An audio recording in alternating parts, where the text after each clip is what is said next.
Hello everyone and welcome to my Bachelor Nation official channel. I hope everyone is having a wonderful day. Before we begin, please hit the subscribe button and gives this video a thumbs up.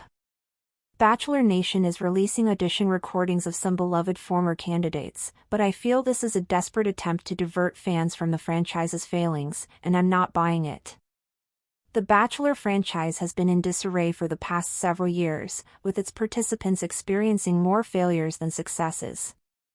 I'm still not over the many problems in the Bachelor franchise in recent years, including the breakups of every couple from Bachelor in Paradise seasons 8 and 9, the Golden Bachelor season 1 couple Jerry Turner and Teresa's divorce announcement just 3 months after the Golden Wedding, and the Bachelorette season 21 star Jen Tran's heartbreaking breakup with her fiancé, Devon Strader, which occurred before the finale aired. I believe these audition recordings are a last-ditch effort by the Bachelor brand to remind fans of its accomplishments, but I can't forget the show's recent mistakes, which were too enormous and hazardous. Bachelor Nation announced on Instagram that, starting May 14, 2025, never-before-seen audition films from fan-favorite contestants will be published on the Bachelor Nation YouTube channel.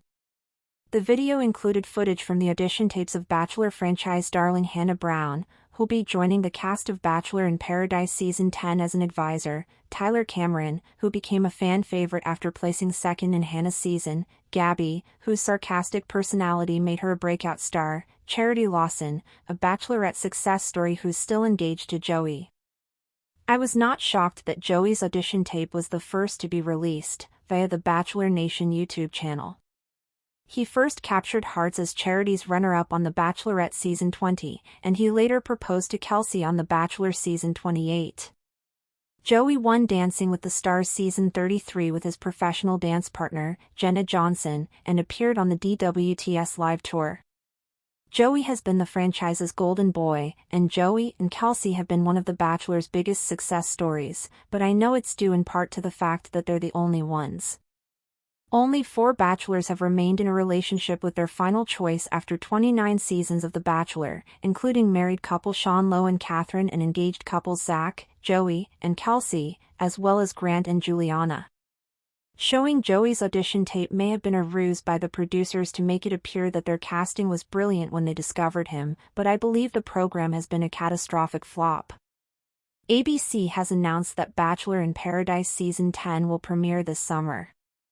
Continue reading to learn about the season's first 6 contestants.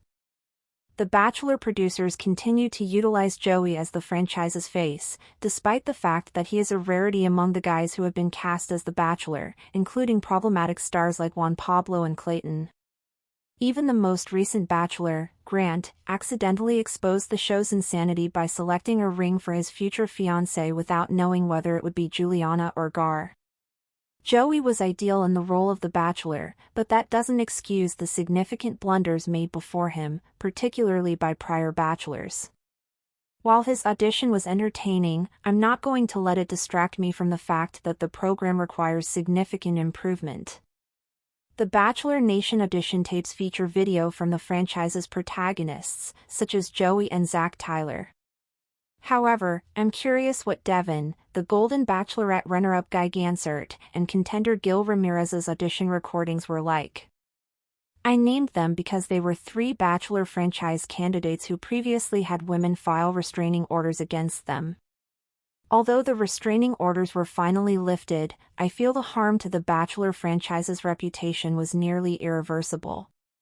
People join the program because they believe the competitors have been well vetted, and I believe it is risky that a restraining order will be revealed after the show has begun filming and relationships have formed. 3 may not seem like a lot in the grand scheme of all the candidates, but with something so severe, I believe even 1 is too many. I think it was hypocritical that the Golden Bachelorette reduced Gil's screen time, but because Guy finished second, they couldn't do the same for him. It made me realize that production prioritizes ratings over the people involved. While watching the audition videos is entertaining, they will not make me forget about the production's severe flaws. I believe the Bachelor producers are using these audition tapes to distract viewers by reminding them of the show's prime. While it's fascinating to see the fan-favorite contestants before they became stars, I believe it's having the opposite effect on the show that the producers intended. The audition recordings remind me that the franchise shows are past their prime and sorely need a reboot. I'm not falling for this deception, and I hope others aren't either. The Bachelor franchise needs to change, and I hope these audition recordings aren't just another distraction. His continued professional commitments also suggest that he may not be fully prepared to prioritize a partner, and that is deeply troubling in a show that is supposed to center around mature, devoted connection. More importantly, the casting process itself feels disconnected from the spirit of the show. In traditional Bachelor Nation fashion, leads are usually selected from the pool of contestants on the previous season, creating a sense of continuity and emotional investment for viewers. That's what happened when Joan was promoted from contestant to lead, and it worked brilliantly. Why not do the same with one of her suitors? Instead, the producers opted for a man with no previous connection to the franchise, little relatability to the target audience, and a background rooted in celebrity, not sincerity. This was not just a missed opportunity, it was a fundamental miscalculation of what audiences want from the Golden Bachelor. When fans cried out for someone who reflected the diversity and richness of later life, the show handed us a man who already had his moment in the sun. I don't dislike Mel Owens personally, I just don't think he's the right fit for this role at this time. The decision feels safe, unimaginative, and a little tone-deaf, particularly in a cultural moment when viewers are craving more authenticity and inclusion. By choosing Mel, the show has passed up a chance to challenge expectations and embrace a broader narrative of love. Instead, it's repeating old patterns under a new name. As much as I hope for the best for the contestants on Season 2, I'll be watching with skepticism, wondering what could have been if the producers had taken a chance on someone truly different, someone whose story wasn't already written, whose fame wasn't already built, and whose love journey could have genuinely surprised us all. Backstage, the tension is reportedly mounting. While fellow judges Lionel Richie and Luke Bryan have welcomed her warmly, there's a growing awareness among crew members that Carrie's cautious approach is shifting the tone of the show. "There's no fire," one staffer said. "It's all nice. Where's the drama? The tension? The realness? We don't want a church choir, we want raw talent, and sometimes that means hearing tough things." Ironically, it was those very tough things that helped shape Carrie into the artist she is today. Even she admits that Simon's sometimes scathing feedback made her stronger. Thanks for watching.